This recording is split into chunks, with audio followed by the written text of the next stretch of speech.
saya jawab, ya pertanyaan semisal itu nanti kalian bisa menjawab sendiri setelah paham ini. Opo-opo kudu seizin yang punya. Yang punya doa itu adalah Abdullah, hamba Allah yang hakiki. Dia adalah siapa? Para nabi yang diutus. Kalau kita Islam ya Nabi Muhammad. Sing duwe donga bukan punya Allah, doa bukan punya Allah. Allah nggak butuh doa. Doa itu punya hamba. Hamba Allah sing haqqan wa haqiqatan. Hamba Allah yang hak dan hakiki. Dan ialah para nabi, para rasul. Nah, ya kita harus minta izin kepada yang punya. Itu saja belum cukup. Harus bi'idnihi wa amrihi wa ridha. 3. Harus seizin. Harus dengan perintahnya. 4, disertai ridhonya. Terus kayak sampai jange nyalon lurah, nyalon DPR, mesti sungkem nang ibu. Wong sing duwe sampean sapa? Sing duwe kula niki ibu kula. Nek ibu ngizini niki kadang ya iki basa-basi ta hakiki, ini kita harus cerdas. Harus yang hakiki, teko ati, bukan basa-basi. Baru berani melangkah, nyalon lurah, nyalon DPR dan sebagainya. Itu saja belum cukup, harus diamrihi. Mari oleh izin terus diperintah tak? Ini gak diperintah, ini dia gak enak melaku. Plus restu atau ridhonya. Kalau 3 ini dikantongi, melangkah ini jatah mustajabahnya atau syarat mustajabah memenuhi syarat, yaitu 3. Seizin, perintahnya, ridhonya. Kita umat Islam soal doa yang harus seizin Nabi Muhammad, perintah Nabi Muhammad, ridho Nabi Muhammad. Jika tidak mengantongi syarat berdoa ini, syarat umum mustajabah, ya tidak memenuhi syarat, ya gak tutup. Teko mbak Google, syaratnya putus. Mesti nyangsang nang barongan. Jelas, nggak bisa berdoa sembarangan, mengamalkan amalan sembarangan, nggak bisa. Harus dari Nabi. Lah kita ini sudah jauh, tidak? Ya dari ulama pewaris sejatinya. Itu sama dengan sudah. Tapi nggak oleh selain ulama, tidak boleh. Tidak boleh artinya tak mandi, bahkan seringkali ngikut dikandori setan, iblis, terus kesangsar, malah tambah tak kenal, tak dituruti. Ini banyak fenomena ini di lapangan. Maka Islam sangat menguatkan sanad ilmu, sanad amalan harus dari Nabi melalui ulama yang benar-benar definisi ulama yang sesungguhnya, bukan ulama sing ngelama-ngelama itu, bukan, tapi asli ulama yang mencerminkan ilmu amaliyah haliyahnya itu seperti Nabi kita Muhammad Sallallahu Alaihi Wasallam. Ini tidak hanya doa, ya amalan, kemudian wirid, apa saja, ilmu, semuanya. Tapi khusus doa, kalau doa itu bukan, kalau Nabi dari Allah bisa dibahas. Kalau ilmu milik Allah, ilmu, amal dan sebagainya milik Allah. Hanya doa milik hamba. Hamba disebut hamba karena tidak merasa memiliki apa-apa. Hamba hanya memiliki doa saja, kan? Jeneng kawula niku kan duwe apa-apa. Nek duwe apa-apa remeh titik ae itu kawula ini. Seorang hamba jika memiliki sesuatu yang remeh kecil, itu tuan, itu bukan hamba. hamba itu tidak merasa dan tidak mengaku memiliki sesuatu apapun itu, illa doa wa doa'u non materi, dan doa itu bukan materi. Lalu griyo barang itu Bos, griyo terus mobil, sepeda motor, sawah, terus apartemen itu sanes sanes yang dimiliki oleh lillahi mulkus samawati wal ardi wa ma fihin wa huwa ala kulli syai'in qadir. Milik Allah semua yang ada, yang kita lihat mata ini bukan milik kita, bukan milik selain Allah. Yang Allah mempersilahkan kepada kita semua untuk silahkan pakai, gunakan semestinya di jalanku, yang sing manfaati barokai, sing dadekno tambah api dan seterusnya dan sebagainya. Jika digunakan selain kehendak Allah, iradah Allah, ya itulah disitu maksiat, menyimpang dari taraf Gusti Allah. Masya Allah, amin. Sebentar tambah sedikit lagi soal doa supaya rezeki lancar.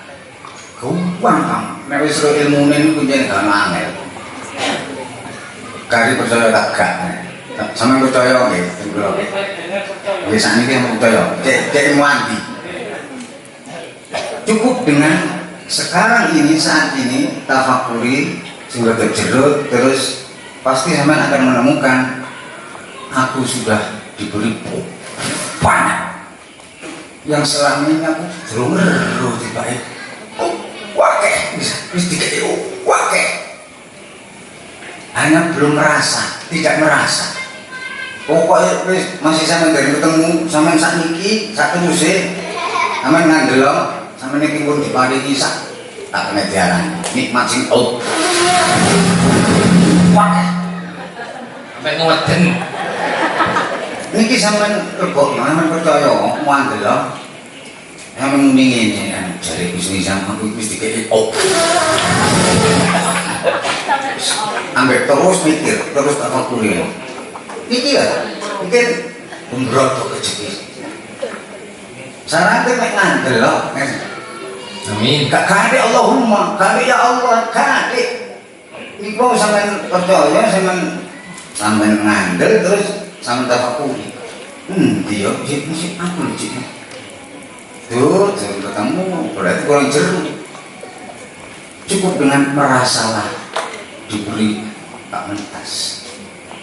Pulang pun waktu kebiyen kok, makanya rezeki kula kuat. Amin. Masya Allah. Amin. Sing karo, sing ngomong karo tambah kowe wakeh timbang sing ketok motor. Nak belok ya? Mungkin ngerti ya rezeki kata. Oh enggak, cukup dengan nopo-nopo itu diawali dari merasa. Kenapa kita harus merasa miskin itu? Ini gini kurang ilmu. Kok jarin Abdul Ghani, Abdul Mughni, jarin hamba zat yang maha kaya, lagi maha mengkayakan. Lah kok merasa miskin, mengaku miskin ini berarti ya, berarti itu kaulane Gusti kang Maha Sugih lan nyugihaken. Lah nek kawula Gusti dat kang Maha Sugih tur nyugihaken ya merasa kaya raya sing hanya saja orang-orang belum tahu katanya, bukan tidak tahu, akan tahu. Oh enggak perlu bene detek kuyen, tapi kawan nek nobiyen iki. Jadi dereng gak ada nopo-nopo, yo gak wani lah. Tapi nek ngomong dhewe, dirungokno dhewe. Aku iki wong sing paling sugih ya. Mak ngomong durung mertua. Durung mertua. Meneh-meneh tak ro. Mboten, ya iku front iku wani ngomong ngono. Aku sope dhewe rek. Padahal waktu ini kok waktu zaman Tanggul pertama kula pondok niku. Kula kala duwe kali jamaah sing paling gak duwe niku jek gandoyan kula. Kali jamaah sing paling gak duwe sepeda hotel nih sing paling gak duwe niku jek gandoyan kula jadi sore. Tapi kula dalam merasa dan mengaku diam-diam ini kan berbicara dok, tidak pernah merasa dan mengaku miskin atau kurang atau apalagi tidak punya, berpantang mengikuti itu. Bisa dipahami ya? Terus bisa ambak Andrin, nah ini wonten kopi diunjuk kopi wonten Mada diunjuk Mada biar awet aja. Nggih, monggo Gus Haji. Dalam kaitannya pun apa yang disampaikan kalau wau, hakikatnya kita ikut tasawuf itu harus melepas dunia, fakir dan tadallul. Artinya nginaaken awake. Terus kados Pak Haji Rohim, Pak Haji Hamim kan sugih, sugih duwe kata kalau masuk torekot apa uang-uang itu harus dilepas lewatan kejelasan Nggih, niki Bukan dilepas, dikembalikan kepada yang punya. Apa uang-uangnya, harta bendanya itu harus dilepas kalau bertasawuf? Bukan dilepas, tapi dikembalikan kepada yang punya. Yang punya adalah Allah Subhanahu wa ta'ala. Kemudian terserah perintah Allah. Apa? Ya jelas lah, pokoknya tasarrufkan di jalanku Allah. Asal target syahid hubungannya dengan bi'tibara hadzal mawdu' at-tasawwuf wal faqr. Kaifa ra'yuka at-tasawwuf fi Sudan, daulah Sudan? Hal tujad kathiran min al-ulama al-mutasawwifin hunak wa kaifa ta'maluna? Sepakat. Kula sing nerjemahno. Iki menurut jenengan niku napa? Niku tasawuf niku tersebut meninggalkan harta, mboten duwe-duwe. Lalu pripun mawi ten mriko pelaksanaan tasawuf di Sudan. Nggih, monggo.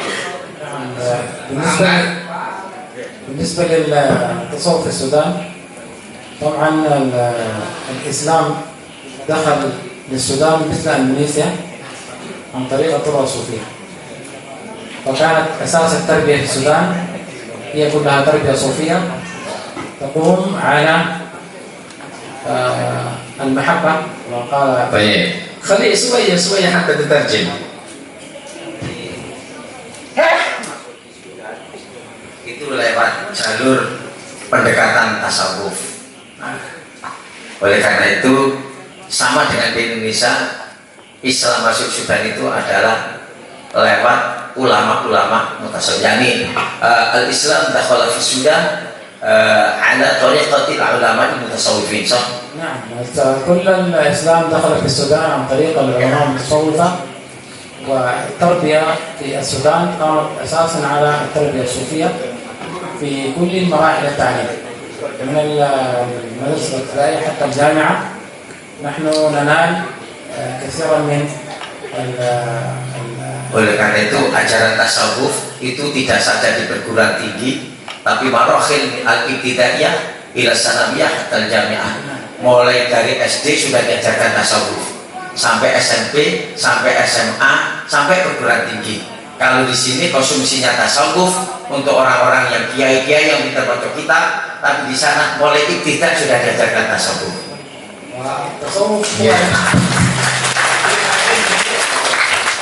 التصوف وليس الفقر. Tasawuf itu bukan kemiskinan. Ini هو ليس الفقر كما يزعم كثير من الناس أو يعتقد كثير من الناس. Bukan gaji tasawuf itu bukan kita jadi melarat Pak Amin, tapi tasawuf itu meskipun kaya raya walau akhirnya aja nih intimat bis tasawuf. Meskipun kita kaya raya, kita bisa disebut tasawuf. Kados guru kita Gus Nizam ini sugih tapi mutasawwifin. التصوف هو عبارة عن تخلية القلب عن غير الله سبحانه وتعالى، والسير إلى الله سبحانه وتعالى، والزهد. Intinya tasawuf memang kebersihan hati dan zuhud. Awas cukup. Berjanji, batin ada. Jadi, kula nyuwun komentar saking niki, saking dulur-dulur niki. mungkin Pak Pendeta mau komentar terkait sama. Nah, oke, monggo, Pak Utuh. Ini dari penghayat ini, Dr. Utuh. Kenalkan beliau ini presenter acara IMB, host abadi Pak Utuh. Ini sudah utuh insaniahnya, kemanusiaannya sudah utuh. Sampun Gus. Oleh ngeblok-ngebloknya sampun nggih. Kula niki tasih mendel mawon dikapakno nek karo Gus Nican kula menang. Gus Nican. Saya sesuai dengan kalian Pak Amin. Pak Amin. Amin. Ya. Terus pundi carane sakniki ati lan pikir anteng, urip mesti tentrem. Sakmenika kados pundi carane? Ya apa carane supaya ati lan pikir iku anteng nek isine kanggo donya menika gegeran terus. Urip mboten saged tentrem. Niki kula badhe terus terang situasi sing sak menika. Pertama, terus pundi supaya ati saged tentrem anteng nek kadhe rokok.